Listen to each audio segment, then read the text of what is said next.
The economy, however, failed to live up to expectations, to put it delicately. Bobby De Ocampo says, growing too slow. Okay, I think that's not correct. Because the Philippines has been growing. We're one of the very few countries, okay, in the world wherein we've had over 50 quarters of consecutive growth, quarterly growth. In comparison to our ASEAN neighbors, relatively higher growth rates were posted during the same period.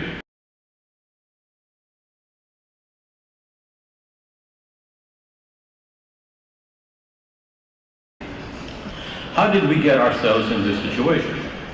There were a good number of financial institutions, economists, and even administration allies who openly pointed to the government's massive underspending, especially in infrastructure, as the primary culprit for our less than stellar performance last year. There are perceptions that Philippines grossly lacks infrastructure. Again, I challenge that statement. The continuing central problems to address are infrastructure, infrastructure, and infrastructure. I travel a lot around Asia. And our infrastructure is not bad. I see all these other countries, we're okay. He's happy to know that we're as good as they are. With all due respect, when I land at the airport of the Philippines, it gives me an immediate, if not accurate, totally idea of where our infrastructure lies. I am aware of concerns about infrastructure underspending at the start of my administration. Now that the necessary project integrity checks and systems are in place, I am happy to report that as of January 13 of this year, around two-thirds of the 205.8 billion peso budget for the infrastructure program has already been released. Bear in mind the gestation period for significant infrastructure projects is a minimum of 2.5 years between identification and start of construction. And I'm not saying that in theory, because I was in the cabinet. We do have adequate infrastructure to be able to have this growth about 7%.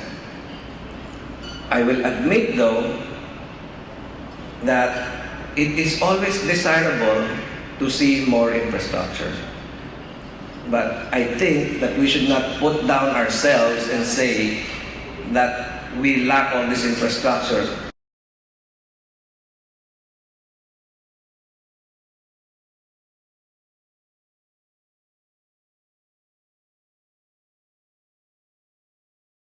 This year, definitely, it will not be slow growth. On the bright side, if you can really call it that, it would be quite hard to duplicate the bad growth rates of 2011. So, at this point, there is really nowhere to go but up. The administration will have to work very hard to do worse. And from all indications, it doesn't intend to.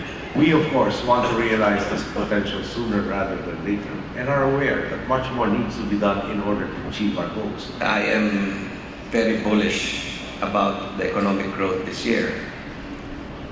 I think I'm the most bullish in terms of forecast.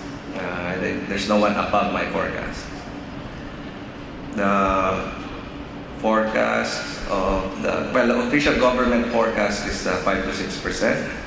I think that we will exceed 7% and even have a chance of exceeding the 10%, the 2010 growth of 7.6%. The government's growth rate projection, although I had only now heard of Secretary Domingo's own bullish one, for 2012 is about 5 to 6%. But many other institutions, both multilateral and private, show a consensus of lower growth rates than that for 2012. The conclusion then, it would seem, is that we can move twice as fast, but not this year. This would be the year for firmly laying the foundations for moving the economy twice as fast in the coming years. The race to progress is both a sprint and a marathon. We have to improve our economy as fast as possible, while at the same time optimizing conditions so that growth might be sustained. The last thing we need is a Hobson's choice, as it were, of a continuing history, economic history, of having unpopular presidents with reasonable economic performance and popular presidents with anemic ones. It is reassuring to hear the president himself recently declaring there would not be a repeat of last year's underspending, but we have to do a lot more to walk the talk.